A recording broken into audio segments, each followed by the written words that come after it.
All right, on June 29th at approximately 1 p.m., Kootenai County was touched by evil, tragedy, and heroism. This was a premeditated ambush, a pure act of evil against the people we look to for help. The suspect chose an area heavily treed, heavily brushed, and he had high ground advantage. This investigation is active and in its early stage. Some components of this investigation are not yet complete or still unknown. Some scene details will not be discussed, period. Our hearts are with the families who will be forever changed by this horrific act of violence.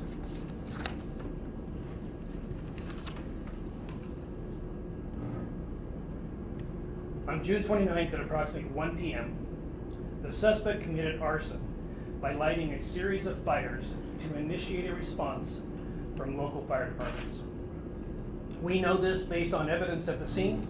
We know this, he had gas in his possession, he had small compact lighters, and he had a flint fire starter, and additional evidence to be discussed later.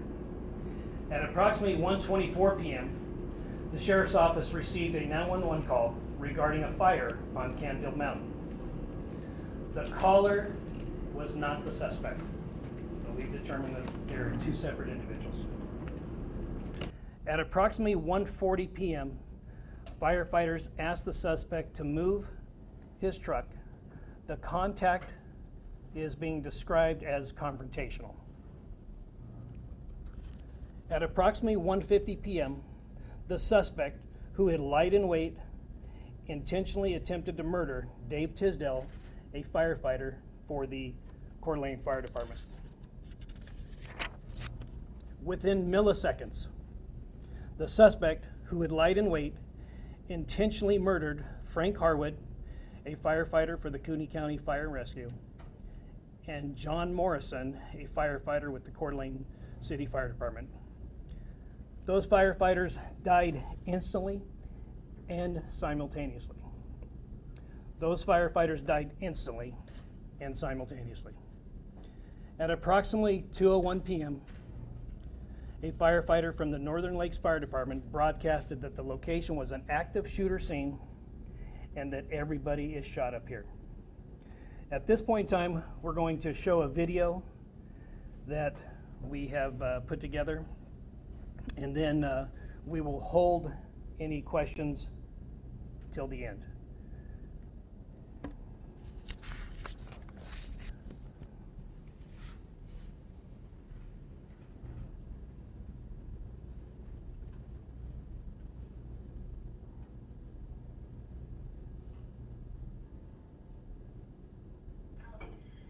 What's the address of your emergency?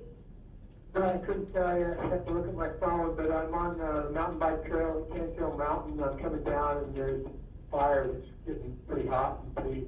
Okay. Okay.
PC5, Central PC5.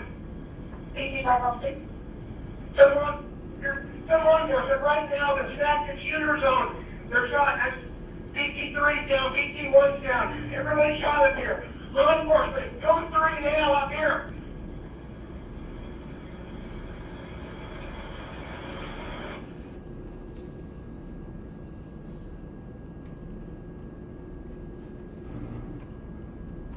Shots fired. Copy, shots fired.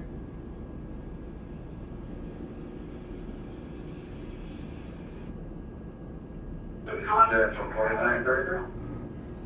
2333. Yeah, two witnesses, one after, one breaking. Two breaking, here we get up here. One unknown, entry to the hill. However, firefighters don't have accountability. Leave back, around the warm zone. Right, maybe ambulance where the patrol car. Bowman, do you want to go?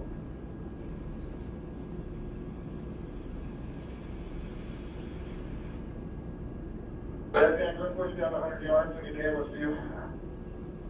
Right front. Ryan, we're going to get the Bearcat down to the sheriff. I don't want to push you too far away from us. You have a bunch of identification. As the bus brings down back up, there's a child that you want to closer. Yes, they're closer, always Bearcat.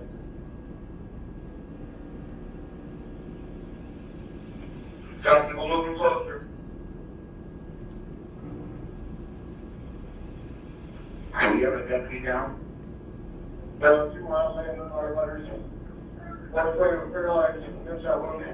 The other one's great. 2 fatal at the trail end. We're still in the vehicles for correction. Right, everybody with Rocky, so we're going to 3 stations. How are you taking it? Confirmed Frank is fatality. Confirmed Frank is fatality. Break. Hey, for situational awareness, male has a high-powered rifle. He shot it at once while we were extracting the medic. Break. Shot us again while we were down, transferring into a patrol car. Break. We have an unknown. There's a 5th medic up there that's down. We don't know. We don't believe he's up there, but we're not positive.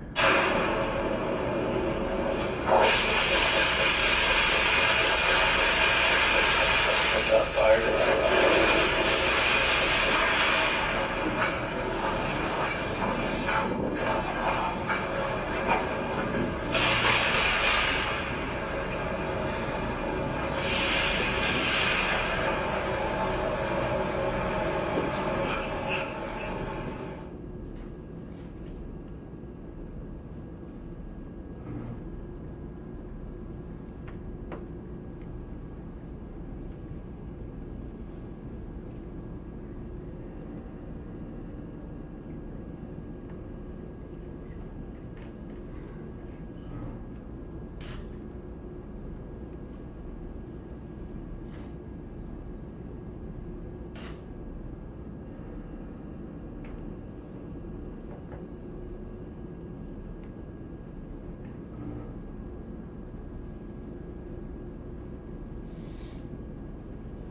There will be a dead body in this, so just be forewarned.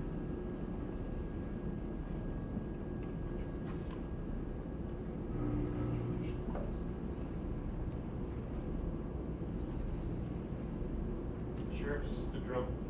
Yes.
drawings were found in his apartment. It's on Sherman Avenue in the city of Coeur d'Alene. Can you pause it right there, Mark? There are many of us that when we interpret this particular drawing, this is fairly an accurate depiction of that parking lot in Canfield Mountain. We see that we have a mountainside here. We see a parking lot area here. He's got kill, kill, kill. He's got what appears to be a shotgun here with blast coming out of the barrel here. There appear to be figures here with a head, arms, legs, same. And killed the fat landscaper. Apparently he had a employee performance issue with a previous employer. And we believe that this is where that comes from. He's killed the fat landscaper. And the owner of the company had admonished him regarding his performance in the past.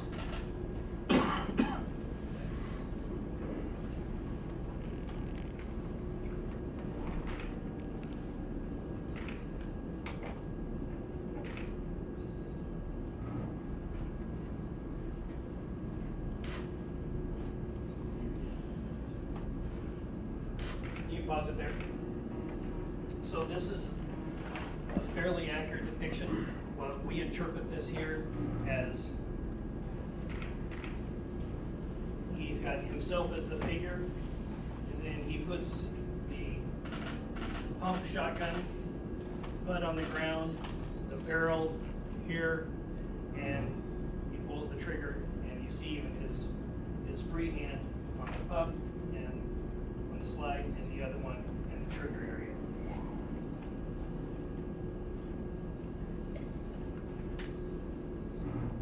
Sure, where were the drawings found? In his apartment on Sherman Avenue in the city of Coeur d'Alene. Many of these are still being analyzed, so we're still in the process. It's been 3 weeks since this event occurred.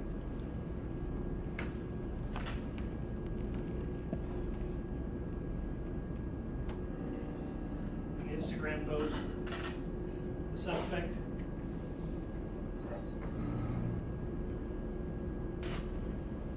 was not born in Russia. He was born in California.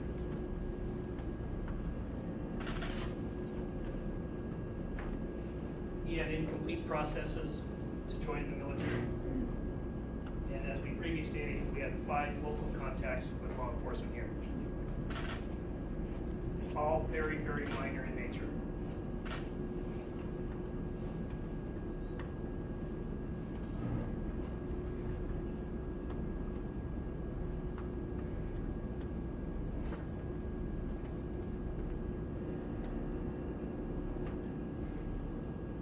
Point of order, Sheriff. Are we going to have access to these screenshots after the fact? They will be available at some point, I guess. Not today. I'm not sure yet.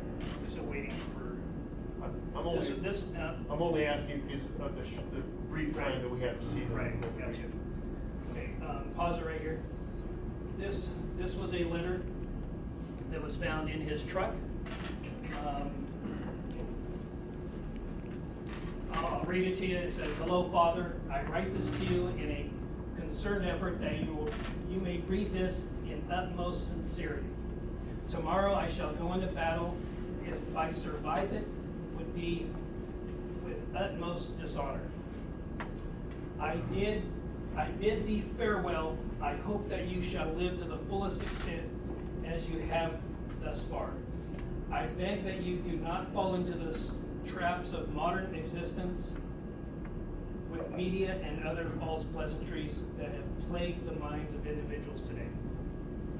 Propaganda of sorts. You are an outstanding individual, and I wish you the best."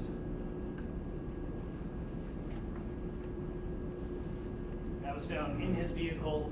That was at the scene that we had pushed over because in a ravine because we did not want him to We didn't know how many suspects there were. We didn't want them to circle back and get into the vehicle.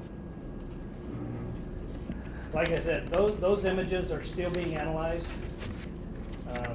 However, part of my philosophy is very transparent. When I know something, you'll know something. We believe that there's still some parts of this investigation that remain unknown.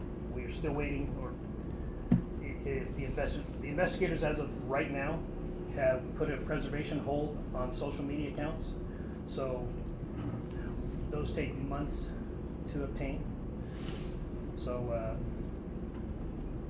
many of these components we know, some we don't. With that, we'll take some questions.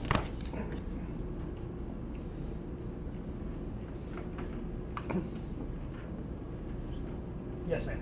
Lewis from KHQ. Can you tell me, in the slideshow it mentioned that he had contact with CDA firefighters in May, had attempted to apply to be a firefighter, but was frustrated. Could you describe that interaction a little more? Yes. So it's being described to us that the suspect went into a Coeur d'Alene fire station in May of 2025 and inquired to be a firefighter and had the state of mind that he would be able to start that day.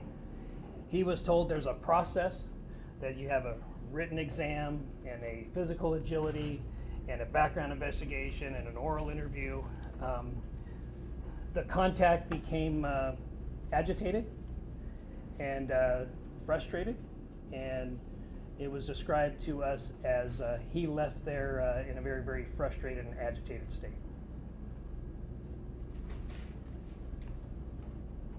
Yes, ma'am.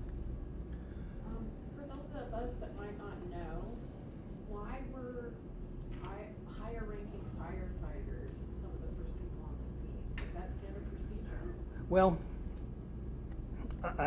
I would love, if I didn't come prepared to ask them if they wanted to speak. A firefighter battalion chief, and correct me if I'm wrong, but a battalion chief is equivalent to a lieutenant on a law enforcement agency. So I don't think it's out of protocol for them to go up to be out there to assess, to see how many resources are likely going to be necessary to develop a strategy. And I'm looking at to develop a strategy of how we're going to attack this fire. So I don't think it would be out of the ordinary for battalion chiefs. Would you concur with what I said, or? Correct. Okay, so yes. A couple questions. We saw a brief slide of the shotgun. Yes. Is that a pump? It was a pump shotgun, Maverick Model 88. And then the progression, you said that Dave Tisdale, was he shot first? He was shot first. Was he outside the vehicle, inside? He was outside of a vehicle. Was there any reaction that we know of? The only thing that we can surmise, and this is based on the evidences at the scene, is that Tisdale was on the passenger side of Coeur d'Alene Fire Battalion Chief's vehicle, on the passenger side, between the extra cab area and where the bed starts. Between the what? The extra cab area. Oh, extra Okay, cab. so you had extra cab area and then where the bed starts, the bed of the truck. Sure. So that's where he was found. And Frank and John were inside the vehicle. Was it believed that they were shot from the external of the vehicle? Yes, and Frank was in the passenger side, and John was on the driver's side.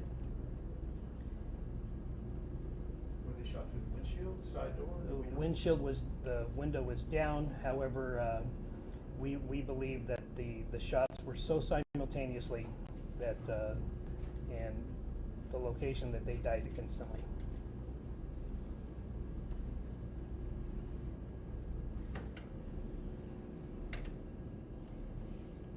Yes.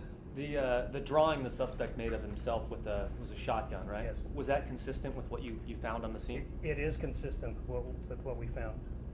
Yeah, it's been very consistent. Sheriff's Department had asked the Spokane County Sheriff's Office to help with helicopter support, 2 helicopters if I remember correctly. Correct. And I know that Kootenai County has access to their own helicopter, which wasn't used during this time, and hasn't been used for a while. Can you give us an update as to why it was not used, and then a timeline about when you will have use of that again? So there, it was down for maintenance at this particular time. However, there was a area of the workman's comp insurance that was identified that we could do better in, we were deficient in. So the attorneys are working out the workman's comp. It should be noted that on that subject, that Kootenai County deputies have been going up with Spokane County helicopters for years.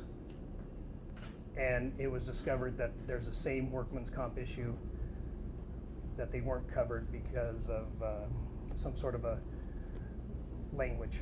So there was language that did not cover them while they were in an aerial event. So we're working on resolving that. So I saw a hand over here. Yes, ma'am. I just wanted to double check, the person who called called the 911 call, are Yeah. they in any way involved in the investigation? Well, they were interviewed. He's a retired law enforcement officer. And he was interviewed, and he was determined that he had no relationship to the event whatsoever. In the back with the hat? Yeah, could you explain the discrepancy kind of between the initial reports that there was fully automatic gunfire and then the woman being found with a shotgun, and how he was able to still fight with that shotgun? Did you see the video? The deputy said that he was taking semi-automatic gunfire. Okay. Did you see that? Well, I believe it was the very first briefing you gave when I think you mentioned fully automatic gunfire system, rifle fire. If I said fully automatic, then that was my error. It would have been semi-automatic. So, but he described the weapon as a semi-automatic, high-powered rifle. What's that? I was curious. Okay. Oh, I was just saying, you said rapid fire. You were still taking rapid fire at 4:30 when That was that's the time of the press conference. Yeah, you said you were where still this taking occurred, when this occurred, I want to say this was about 2:45 or 3 o'clock. So I'm trying to give you information at the 4:30 press conference that happened prior to that event. Prior to that 4:30. You understand? So No. So we get information. Yeah, we're taking automatic gunfire or semi-automatic gunfire based on the deputies that are out there extracting these victims, extracting 4 citizens, extracting our firefighters. They're stating on the radio that we're taking semi-automatic gunfire. Can you find that again, just so?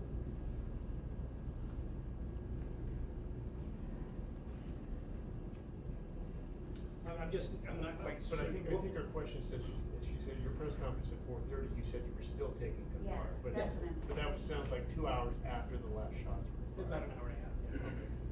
So that was just heat of the moment. That's your information at the time, but it was after the action was incorrect. I'm trying to give you up-to-date information at the time.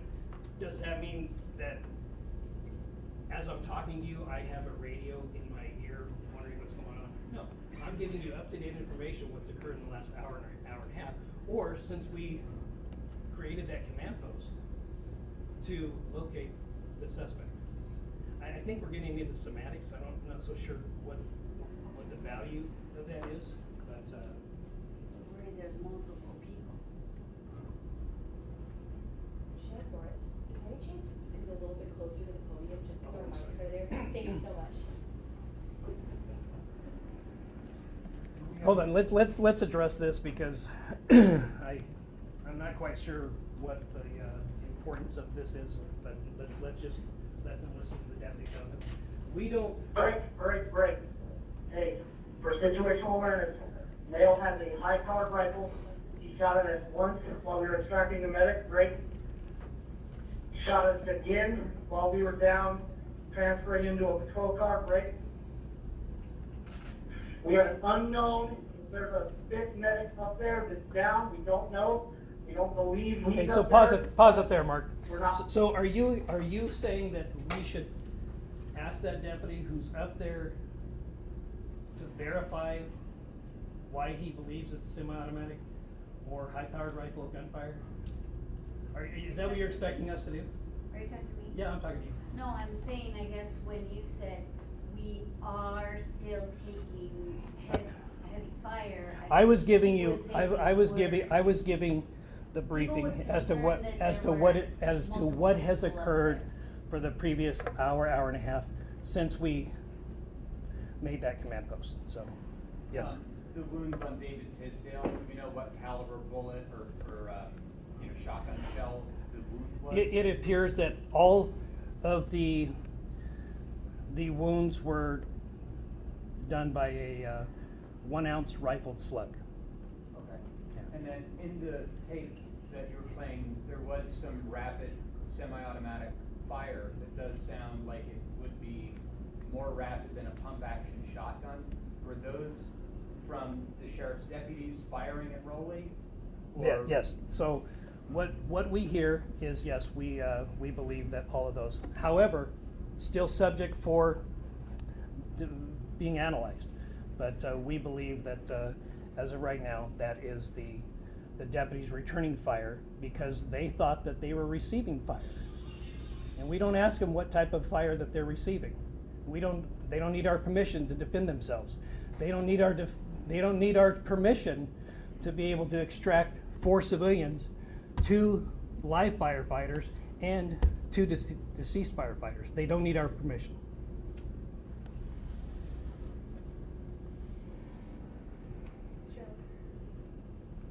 Go ahead.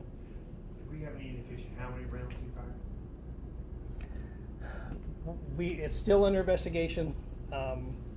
The suspect fired, right? Yeah, Is that what you're saying? about, I mean, Yeah.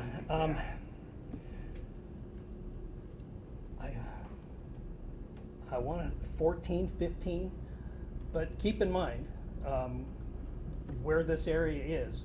We have went up there several times, and you've got areas where we know he fired, areas where that is heavily brushed, that we're looking for other rounds, and obviously where the final resting place was.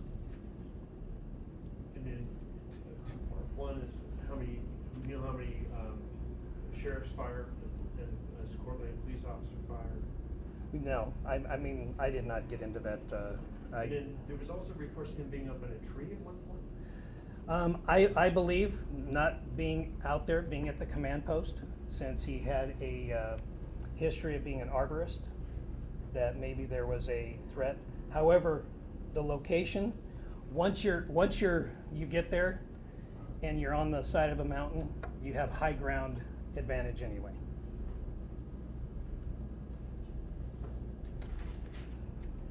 What drone technology was used? Whose department was that? Now, Summer, you know I'm the least IT technology. The question was what drone technology? I don't know. This was not ours, but that's what we want. That's the one we want right there. But this was not ours. Does anybody know what drone model it was? Skydio. Was it? Skydio. Skydio? And that's the one that we want to get? It is. Yeah, okay, so Skydio.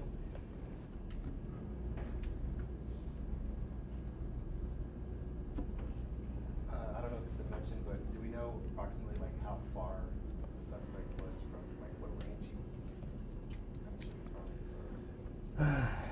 Yeah. We believe, based on the evidence at the scene, that it was likely within 10 feet.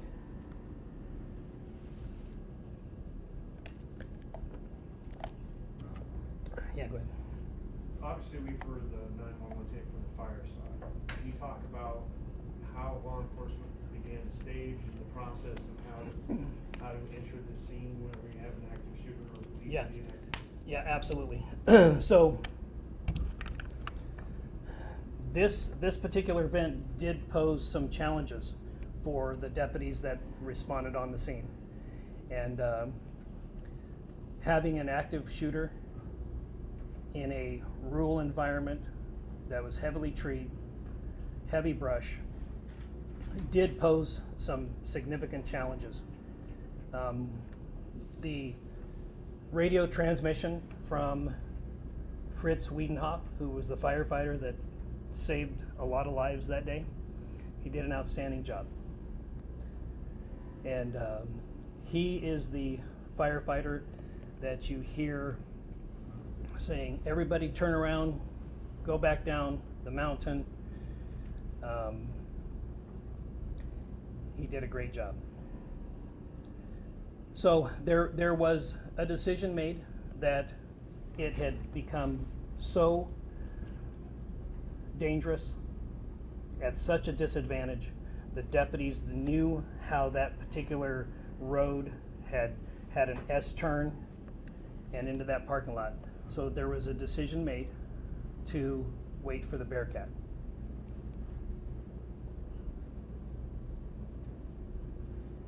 And then once the Bearcat did arrive, a plan was developed and we extracted the 2 live firefighters, 4 citizens, and then we extracted the 2 deceased firefighters, and then we went back up there to engage the suspect. Who were the 4 citizens? And where were they located? I didn't. You can email Lisa if you want, but they were in that general area. The Yeah. dirt bike riders that were Right. There was 4 citizens we extracted. I don't know if they were hiking. I don't know if they were on bicycles. I don't know if they were. Were they hunkered down this whole time? Yes. Okay. Yep.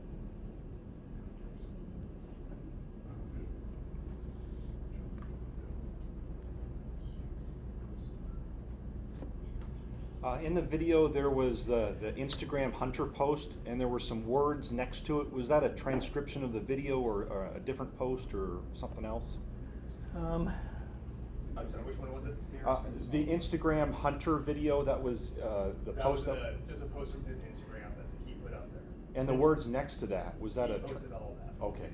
Do you know when? I don't have a date. So it wasn't at the scene here? It was not the same. It was prior. It was prior, okay. So whenever we have a significant event like this, we want to make sure that we responded accordingly. So we'll absolutely are going to review all of our policies and to ensure that we can respond efficiently, safely in the future. And what we know right now, we believe that it was prudent because of the killing fields and the radio transmission that had occurred, that the decision to wait for a Bearcat appears to have been prudent at this time. But we are going to continue to seek some additional information on that. I've heard reports that paramedics were then placed in tactical gear. They did an outstanding job. You talked about the decision of how. They got on scene and said, let's go. And they were not hesitant in wanting to go up there. When they say bus also is another term for ambulance. So they had no problem in taking those ambulances up there as close as they could to put the people in there. So they did an outstanding job.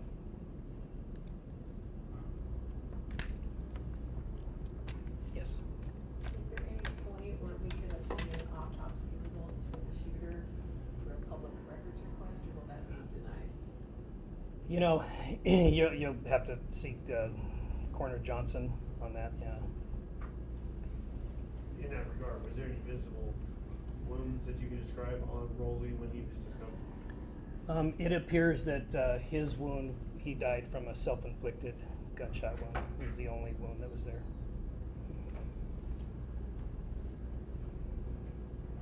Yes. Could you clarify the timeline of the initial encounter with Rowley to the time that shots were first fired by him? Yes. We believe that the contact with Rowley was approximately 1:40 p.m. And then we believe that the first shot was about 1:49 p.m. And it was one right after another in milliseconds.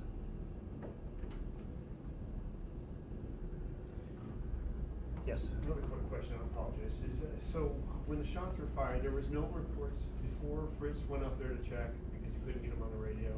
There was no reports of shots fired prior to the Fritz going up the hill. Correct. Yeah. So that's why Fritz went up the hill. That is exactly why. And because he had no radio. Right. And yeah.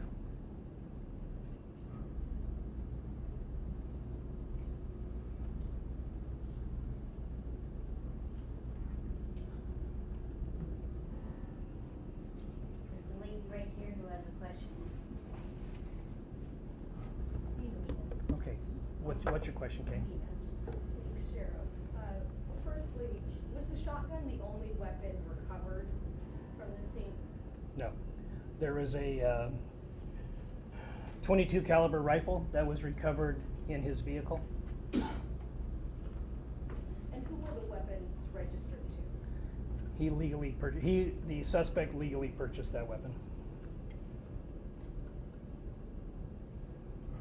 And just a point of clarity, was he at any point in a tree? Do we know for sure one way or the other? We wouldn't know. Yeah, we wouldn't know. I want you to kind of understand, what's going on.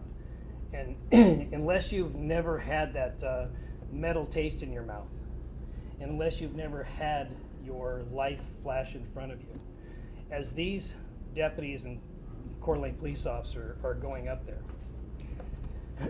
they're throwing smoke grenades to be able to conceal themselves as they're putting themselves to extract these two live firefighters. You got smoke from the fire, you got smoke from the smoke grenades, and they're trying to assess all the way around them from a 360-degree angle on where to shoot and what to shoot, where to defend. So, do I know if those police officers and deputy sheriffs knew that he had an arborist background? I don't know if they knew that at the time, but certainly when you're going in there, you're evaluating all the risk, and somebody being in a tree that has high ground is certainly something that should be considered.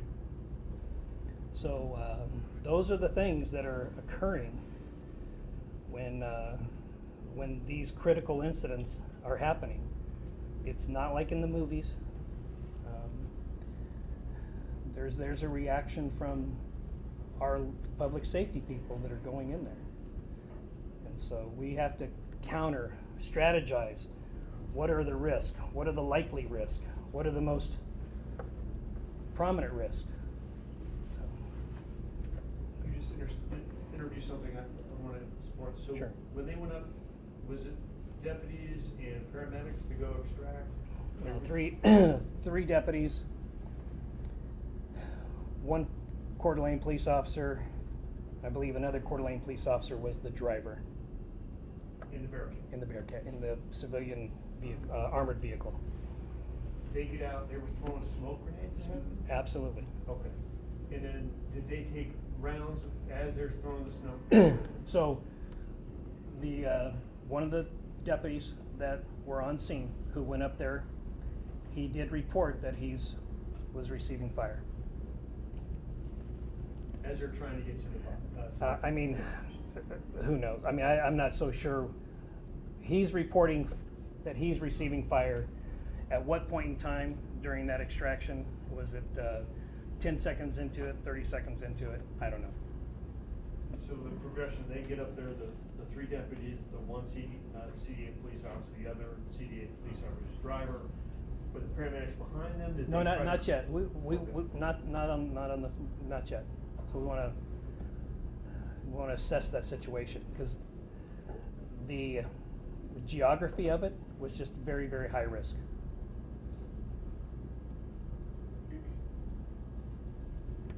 And do we know how long it was before they assessed, before they could get paramedics in? There was about 20 minutes before, about 22 minutes before the Bearcat arrived, and then proceeded to that parking lot area.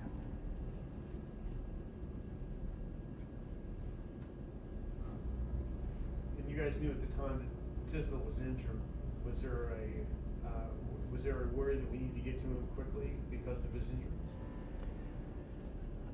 You know, was there radio traffic from Tisdale? He was providing some updates about what the status of everybody was. Right. Okay.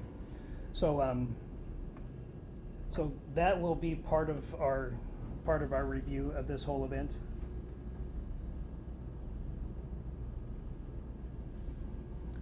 I do know that when Fritz said that everybody shot up here, that certainly went out as a broadcast. When Fritz said, "Hey, everybody is shot up here." When Fritz got up to the scene, he thought there was something wrong with the truck, so he thought they were working on the truck, and then he realized that they were not working on the truck.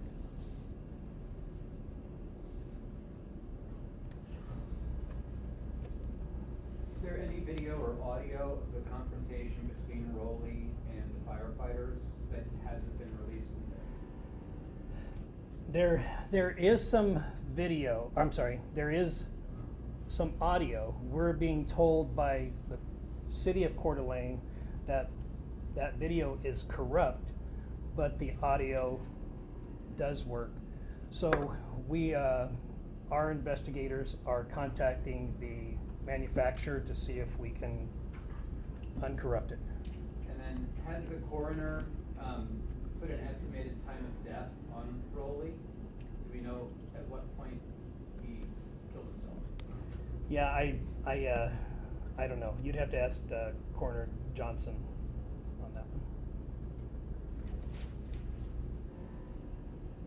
Yes, ma'am. Going back to the drawings and photos from Rowley, has the investigation revealed when those drawings were made in proximity to him going to the fire station? There's really no way to tell. Yeah, it's unknown. Yeah, unknown.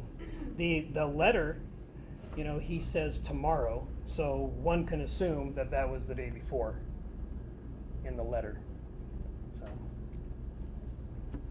Hey Sheriff, is the investigation looking at Wes Rowley's medical records, any indication of just state of mind prior, and if so, what has that, indicated since? We've had communication with family members, and family members describe Rowley as their description, not mine, that he was diagnosed with ADHD at an early age and not treated, that he was described as using marijuana up until recently. He had attempted to stop.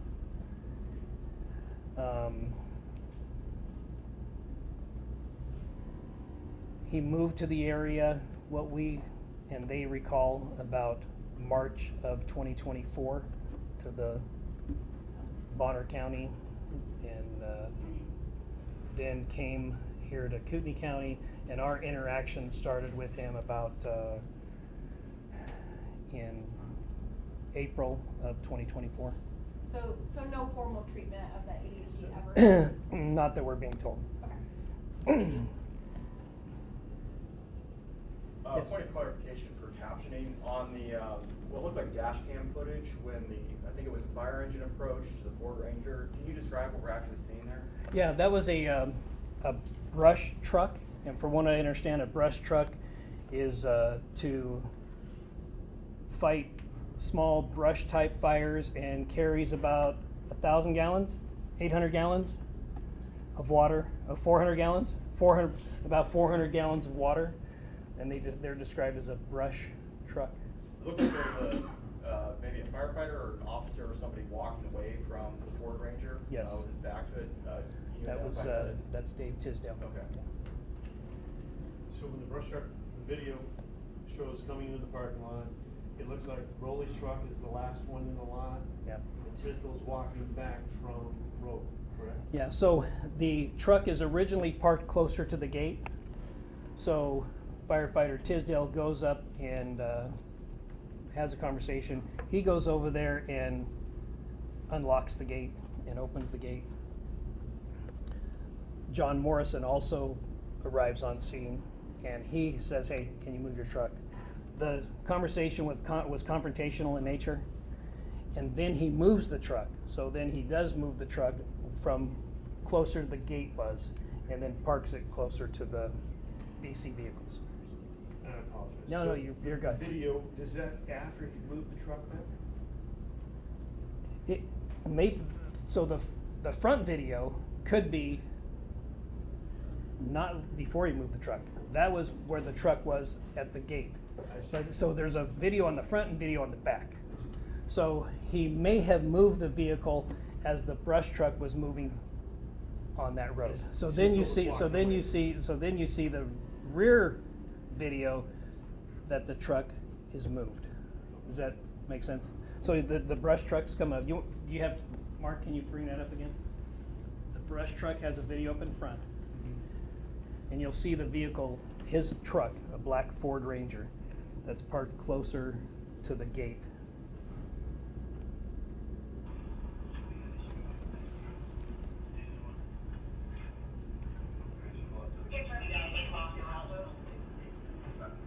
So can we stop right, so that's Dave Tisdale walking toward us?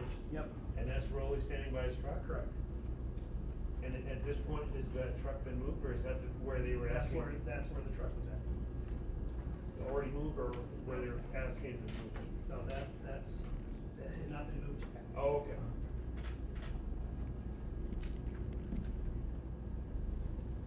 And we don't know how much longer from this video, is it timestamp? 13:38. And so maybe 10 minutes later from the shot fired? Approximately 10 minutes later, yes.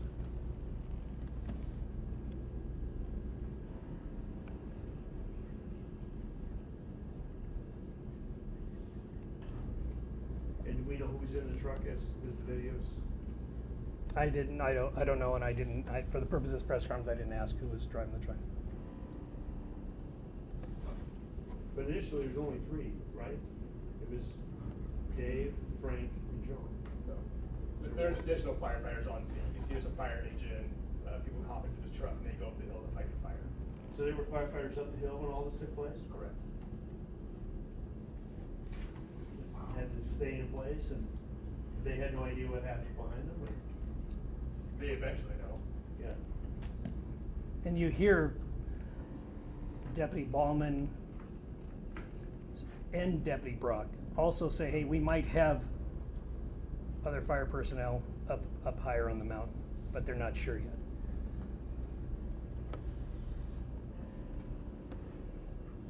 And then at this moment, do we know where those other four citizens were? Were they up the hill, or you don't know? As you can tell from the video, there's citizens all over the mountain at this point, so they're everywhere. All right, we're going to take one more question. So go ahead. Just real quick, earlier you had said that the suspect was shooting from as close as 10 feet away. Is that Correct. Could you expand on that a little bit? 'Cause No. No, we're not gonna expand on that. Yeah. So what was the question? I couldn't hear the question. So, I see some smirks on some people's faces when I answered that. We have children that live in this community of these firefighters. We're not going to get into any details of proximity and what have you. And I said that at the beginning of this press conference. They have children that go to school here. We're not going to answer some of those questions. Okay? Thank you very much. This concludes the press conference.